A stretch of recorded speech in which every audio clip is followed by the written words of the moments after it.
Hello, you guys, and welcome to the Woman's Cave. Guess what I remembered to do today? I remembered how the recording button works, which is, I think it's an accomplishment for today. I'm pretty proud of myself because the last time we did a big interview, all these people announced, like, okay, I'm going to get ready and 5, recording progress. I'm like, oh, wait, hold on. That's not what I meant to do. It's embarrassing when you do that in front of important people. All people are important. Never mind. I'm not going to that. Okay, I'm rambling because Jade is not here. I don't know if you can't tell, but there is no Jade. See, no Jade on either side, which means I get to do fun things with some dancing and stuff. I haven't figured out what I'm going to dance about yet. Still thinking about that. Anyway, not important. You guys weren't here to hear me ramble, otherwise known as self banter. Oh man, I almost went into the whole introduction for the guest. But we wrote literary life guides with pop poetry, otherwise known as anthologies, which is boring to say. So it's literary life guides with pop poetry. And I thought divorce was bad, and I thought being grown up was easy. If only I were me, in memoir and verse. Widow's Web, Widow's Debt, Foreign Coffee, all available on audiobooks. And if you were counting along with me, that is 6 books. You can get the rest of the 11. 6 plus 11 equals 17 books total. Guess who has 17 books total? Me. Oh, I found a dancing spot. Okay, I'm done. Okay, you can find out about the rest of everything else we're doing. Even a few things we wish we hadn't put out there. I'm gonna take those down at some point at www.andithoughladies.com. And you know I gotta do it twice because I love saying it like I'm selling cars. www.andithoughladies.com. But you're not here to hear about me or to hear me say .com again, because it's in my soul. It's like right here. But you're here to hear about our wonderful guest. Would you like to introduce yourself? Yes, thank you. I'm David LeGere of Woodhall Press. And I have to say, that was like one of the most powerful intros I've been a part of. Like, I feel like I wish you were with Woodhall right now, based on that kind of. So, yeah, 3 things about me. Let's see. One, I am going to steal because you mentioned it earlier. You said coffee in the morning, and it's not so much coffee, but I am not a morning person. I teach 8 a.m.s, but I am not a morning person. So if anybody, wants to email me and have a good conversation, the later the better. So like my best conversations are probably actually right about now while we're chatting. It's like 3 o'clock here. Second thing about me, I've been in publishing over 15 years now, and I started Woodhall Press about 6 years ago, and we publish roughly 30 to 40 titles a year. We're distributed by IPG, sub-rights agents, everything from drama to comedy, you name it, we're doing it. So check us out at woodhallpress.com. Thank you. Okay, first of all, we have to get to this small little thing. Your picture on your page is like, what? That's you, right? Yeah. Oh, you mean with the long hair? Yeah, yeah. I do have super long hair now. I thought so. Yeah. Thank you. Like, oh my goodness, I was so hoping you would do that. I do it back for professional time. Like I'm like, all right, I'll pull it back. But yeah, it's pretty long. Oh, is that what that's about? Because I just interviewed somebody. I'm so sorry. We were going to talk about publishing, y'all, but I gotta say my good looks because I'm gonna count myself in as a hot person. So like when hot people talk, no, okay. I'm sorry.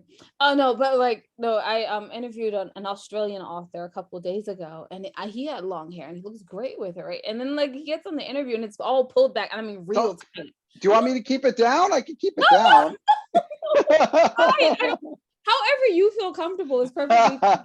But I feel like long hair, I feel like I don't get taken seriously. I'm like, so it's like party mode and then like business mode. I'll put it down. Okay, that's what it was. Because I was like, he showed up and it was all, and I'm like, why is it down? That's a good one. You're the first person to actually say that. Like I've done a number of interviews and stuff, and nobody ever comments on putting the hair down. So I'm already caught off guard here. This is good. I'm so sorry. I swear I will be better. I wish Jade was here to be like, No, I love this. I swear one day if we ever get famous, they're coming back and be like, you see, she doesn't deserve to be on TV or whatever. Look at what she does. Okay, serious questions. Like, Serious. All right. 15 years in the publishing industry. I just want to start off with, what the heck have you learned that we should know about? And that's normally the last question, but I just gotta know. So, wow. Something one of my previous bosses told me is it's just books. And I think that's something to keep in mind. I remind myself and others, breathe. And she specifically said it in reference to everybody in publishing. We tend to run around like the sky is always falling. We're always pushing for the pub date, pushing for sales, pushing. But we're not surgeons. Lives aren't on the line, right? You could actually make an argument against that and say, well, careers are on the line, and you could make an argument. But for the most part, it's really embracing the fact that we're doing something we love. We hope we love it. And you have to keep that at the forefront of what you're doing and stay positive, take breaths, and remember it's just books. And that's something I've reminded myself repeatedly over the years, because I get too caught up in the weeds, and all of a sudden I start getting so grumpy. Oh, this cover copy's not right, and this and that. And then I just take a step back and I go, whoa, it's just books. Take a breath. This is fun. It's a fun process. And then it helps me get perspective. So that'd be my tip for anybody, especially if you've been in publishing maybe like 6 years and you're starting to get a little of the burnout. Just remember, it's just books, and it should be fun. Oh, I love that. I love that. I normally hear that from the producers and stuff, and like directors we interview, and they're always like, it's not going to save a life. I'm like, but I feel like it's going to save someone's emotional life. Exactly. So that's why you got to be careful. Like it does. There are lives on the line sometimes. That's true. There are people who read books. I'm gonna get serious for a moment, but like for us, and I'm gonna talk about me because I'm a narcissist after all, so whatever. I gotta talk about me. The people who like read books, and or especially our books, and they pass them on to other people that they know are in certain relationships that could be life threatening. And that to me is like, you hear that and you go, oh God, I hope my words are good enough. You Yeah. know, because Yeah. like they need help. They need to get out of this relationship if it's as bad as you say. And you're like, I just hope it's good enough. I hope it's good enough. Anyway, moving on. I don't know what narcissist has confidence issues. A narcissist that writes. That's who. Oh my goodness. Everyone's gonna want to know this because you're in the publishing industry and at Woodhull Press. What exactly do you think an author needs to stand out amongst all the query letters and manuscripts that you get sent? These are good questions, and it's actually catching me because I was expecting, like, I don't know, like these are good, and it's a question I've received before, and I kind of change my answer every now and then depending on my mood in the day. But I think a lot of it circles around. And forgive me for the language, but and I tell myself this: don't be a pain in the ass. And what I mean by that is, especially when I'm dealing with because I'm also a writer and I'm submitting, not to hound editors, be always really respectful of their time. Like if you get the LinkedIn request, hey, can I just have a quick hour of your time next Wednesday? Like, who are you first? Why do we want to talk? Like I would say, try to engage more in friendship versus like financial, I guess, whatever it is that you're trying to get out of it, some sort of like financial thing. Try to develop a friendship, and maybe from that friendship, something financial will develop later, or maybe not. But just always be cognizant of the fact that there is another person on the end of that email, on the end of that phone call, whatever it is. And they're very busy and just as stressed as you are. So I think that's probably like my best authors I've had are ones that are just super, like a little bit more laid back in some ways, very cognizant of time, and just open to having conversations, not demanding, not saying, why wasn't this done, but more like, hey, I got an idea, maybe we should do this. So it's the same thing that you want to get across, but it's like, I always call it like, sugar with the medicine, right? Like, how do you phrase it? How do you make it in such a way that your end user feels heard and appreciated without feeling taken advantage of? That helps me.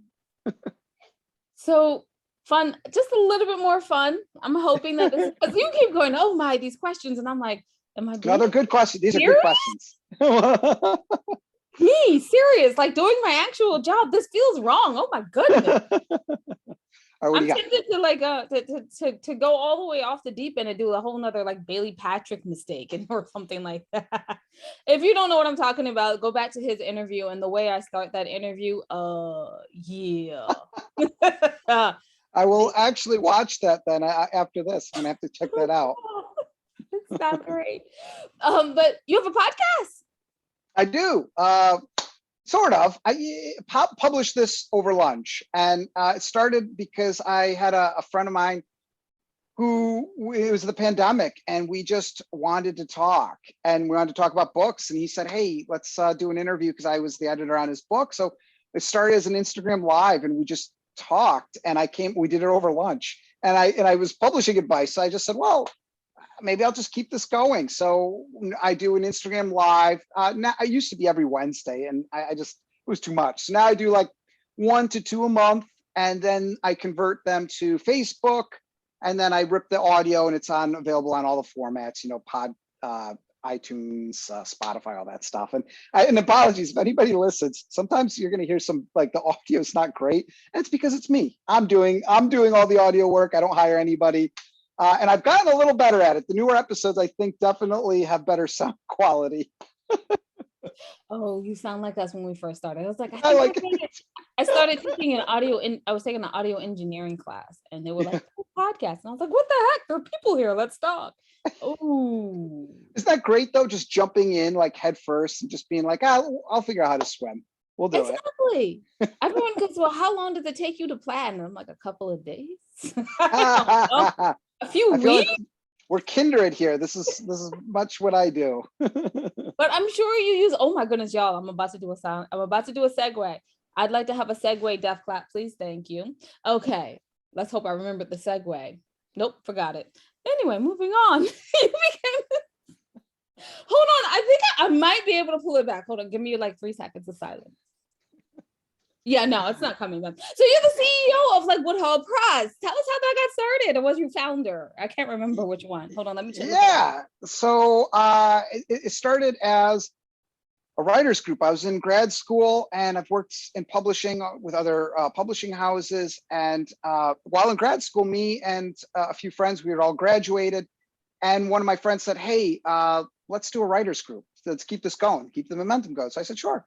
So we met like once a month for years, and drank wine and beer and ate a lot of pizza and hung out in Chris's dining room. And one day, one of the guys in the writers group had this book, and it wasn't, had an agent, was going out to all the publishing houses, but it wasn't getting published because it didn't fit easily on the bookshelf. It was called Mentoring Teenage Heroes. And I said to my partner, Colin, why don't we publish it? Just completely not even understanding what we were doing. Like, just, we were 2 editors. What the hell did we know about starting a business? And Matt was very nice to let us experiment on him for that first year. And we created a book, and it's been successful. And from that first book, we now do, like I said, about 35 titles a year. That was last year and this upcoming year. And we're distributed by IPG, sub-rights agents. I mean, it just really took off in a significant way. And it came about through friendship and a writers group. And we always try to keep that in mind, that spirit of the writers group remains. So we still, we're like pre-pandemic, we'd like to meet up with our authors and sign contracts in the kitchen. And, it's very much a team. That's how we like to think of it. Kind of, I don't say family, but it is family in a way, because when you sign up an author, in a way, you're marrying that person, right? This is a lifelong commitment until divorce, maybe. And you're engaging in something. And I think a lot of publishing houses forget that. They just look at it as a product, content. Whereas we look at it as the person first and then the content.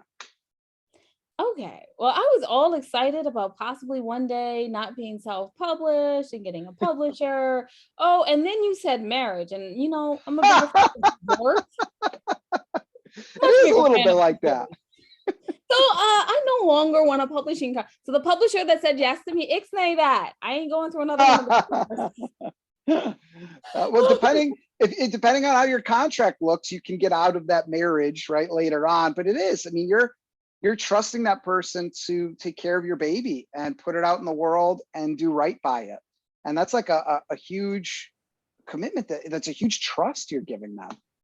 And that's funny because what you're saying is something that you actually know from like your heart, because you are a writer. Yeah. Can you tell us a bit about writing before you do that? Yo, correctly done segue. What? I said what? You cannot question.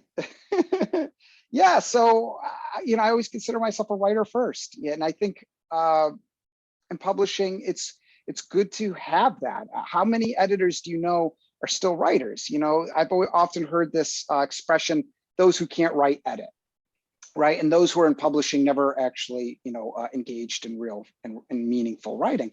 And it's not true. I know many editors who work in publishing who are also writers. And I think holding on to that drive and that passion for writing also, and still being in publishing, also means though that you have to be truly loving what you do. So if you're working in publishing and you're like acquiring and working on books that maybe don't have as much meaning for you, then I think it's going to be harder to keep that meaning in your personal life. And I've been able to kind of bridge the two gaps. I mainly write, I just wrote a nonfiction piece that I submitted for a contest, fingers crossed. So yeah, I love writing. Mostly short stories these days. I don't really have a lot of time for anything bigger, but yeah, it's fun. If you self-publish them, the size of the page can turn them into a full-on novel. Create like these days with my glasses, though, I actually appreciate those large type books. Oh my goodness. It has been a blast and a half talking to you. And I'm gonna say this, although if Jade were here, she would definitely tell me no. I think you would look so much more personable with the hair down. Like, I should not put that on record. So strike it from said record, although it's recorded and it's going places. Strike it from the record. Well, I'll show you, because this is what I used to look like. Let's see, I have it here. So that was it. That was the picture with the hair, the combed over. It was so serious. Well, yeah, that's a little. Aren't we all supposed to be like really serious and educated? Doesn't it suck being so serious all the time? Like, it's part of the reason I grew my hair out. I just got tired of being so serious all the time. Like, everything nowadays is just so serious. Like, everything's so serious. I'm not going to say anything about that until I finish just hitting the record button. As soon as we're done, I'm going to definitely have things to say about that. There's some things I'll put on the record, like your hair being down, personable. And there's some things I won't, like about serious literary fiction. All right. Okay. Yes, that'll be after we can talk. So to wrap this up, can you tell us a little where we can find out more about you on social media, if you want to talk about yourself as a person, or we can read your writings? Sure. Or where we can find out more information about Woodhull Press? Yeah, so really two websites. The first is my personal one. It's dlegere.com, dlegere.com. And that has everything. It has social media links. It has some writing on there. It has the podcast links. Everything's on that website. And then the second would be woodhallpress.com. So if anybody's interested in submitting, or even my email's david@woodhallpress.com. Check us out. We do a lot of collections, anthologies. We've got, in fact, this one comes out in March in time for Women's History Month. Fast, Fierce Women, edited by Gina Barreca. So if anybody wants to submit, we're going to be doing these, their yearly collection. Next is Fast Fallen Women. And yeah, and to be fair, I don't even entirely know too much about it yet. Gina just told me the title. She's like, it's Fast Fallen Women. And I was like, all right. So we do these every year. We have Fast Funny Women, Fast Fierce Women, upcoming Fast Fallen Women. So yeah, check us out, woodhallpress.com and dlegere.com. It's awesome. Thank you so much for coming on today. And this is where I get actual professional. So I'm going to wrap it up for us over here, and us meaning the missing Jade. You can find out everything that your ladies are up to at www.andithoughladies.com. And while you're there, go down to the middle of the page and see the 3 charities that we proudly support.